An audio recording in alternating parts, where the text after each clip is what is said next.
আরসিবির limited এডিশনটা লাগাইলাম আজকে, দেখা যাক পারফরমেন্স কীরকম হয়। আমার স্টকও ভালো ছিল, দেখি এটা স্টক থেকে ভালো পারফরমেন্স দিতে পারে কিনা, বাকিটা সময় হলে বোঝা যাবে আর কি, যে ওয়েস্ট অফ মানি করলাম শখের ঠেলায় নাকি এটা আসলে আমার জন্য উপকার হয়েছে। অনেকে বলবেন ইয়ামাহা হাঁপানি গাড়ির মধ্যে এত দামি কেন আরসিবি এটা লাগাইলাম, যদিও গাড়িতে কিছু মডিফিকেশন করছি, তার টর্ক আর আগের মতো নাই, তার টর্ক বেড়ে গেছে, তো তার জন্য আসলে আমি চিন্তা ভাবনা করছি কি ব্রেকিংটাও আপগ্রেড করি আর কি।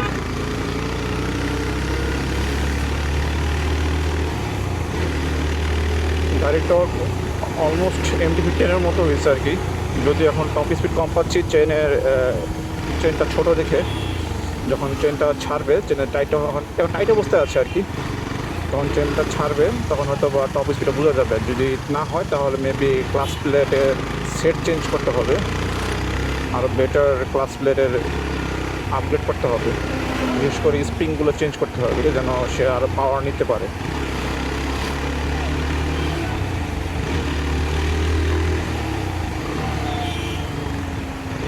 এখন যাবো মিরপুর বাইকপুরতে, ওখানে গিয়ে গাড়িটা কিছু স্টিকার করবো। গাড়িটা আস্তে আস্তে একটু মডিফাইড দিকে নজর দিয়েছে এই বছর, এতদিন 2 বছর পুরো সাদা মাটা চালাইলাম গাড়িটাকে।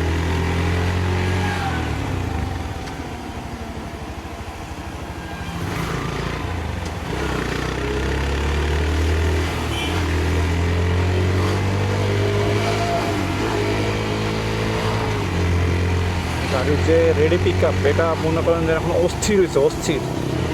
এখন মনে হচ্ছে যে চাই করা হয়েছে আর কি, এটা হচ্ছে যে ইঞ্জিনটা আরও পাওয়ার যে পাচ্ছে ওটা আসলে আরও ডেলিভারি করতে পারতেছে না। এটা মেবি ক্লাস প্লেটের যে মেকানিজম আছে একটু চেঞ্জ করলে হয়তো বা অনেকখানি ইমপ্রুভ হবে। এটাকে মেকানিক্স আমাকে বলেছে আর কি, যে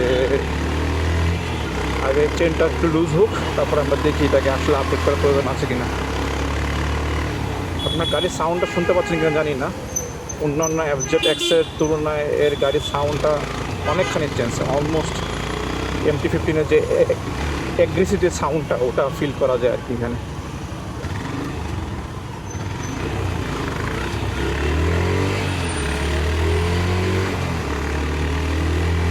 আমি অলমোস্ট মিরপুর এরিয়াতে আছি, আমি যাচ্ছি